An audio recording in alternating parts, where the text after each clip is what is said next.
HSC পরীক্ষাতে আমাদের fill the gaps with words or phrase দিয়ে যে জিনিসটাতে আছে, এখানে আমাদের হ্যাভ টু দিয়ে আমাদের ফিল দ্য গ্যাপস করতে হবে। মিনিমাম একটা মার্কস থাকে আমাদের। হ্যাভ টু দিয়ে আসলে কিভাবে ফিল দ্য গ্যাপস করতে হবে আর তাকে বুঝি আমরা হ্যাভ টু অর্থগুলো কি। যেমন হ্যাভ টু দিয়ে তৈরি কিছু বাক্যের অর্থের দিকে মনোযোগ দিই। চলো দেই। ফাইন। অ্যাফার্মেটিভ সেন্টেন্স হতে পারে হ্যাভ টু দিয়ে, নেগেটিভ হতে পারে অ্যাফার্মেটিভ দেখে নেই। হ্যাভ টু, হ্যাভ টু হচ্ছে আমরা আহ, যেমন I have to go to market with my father.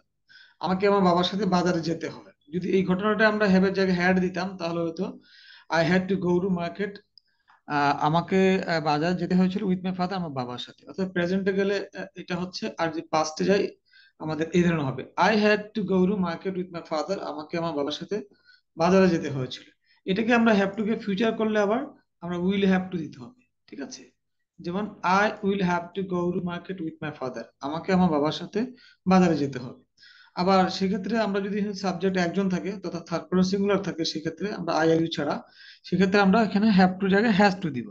বক্সের মধ্যে হয়তো হ্যাভ টু থাকবে কিন্তু অ্যান্সার দেখা গেল যে আমাদের প্রশ্নের মধ্যে দেখা গেলো এখানে একজন সাবজেক্ট আছে একজন বা থার্ড পারসন সিঙ্গুলার, সেক্ষেত্রে আমাদেরকে হ্যাজ টু দিতে হবে। সেক্ষেত্রে হ্যাভ টু দিলে অ্যান্সার হবে না। যেমন Shibu has to go to market with his father, শিবুকে তার বাবার সাথে বাজারে যেতে হয়।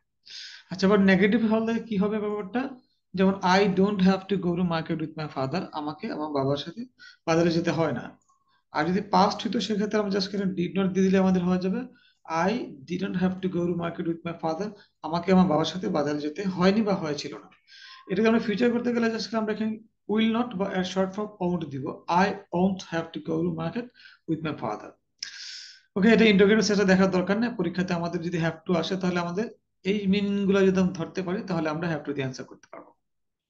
Thank you very much.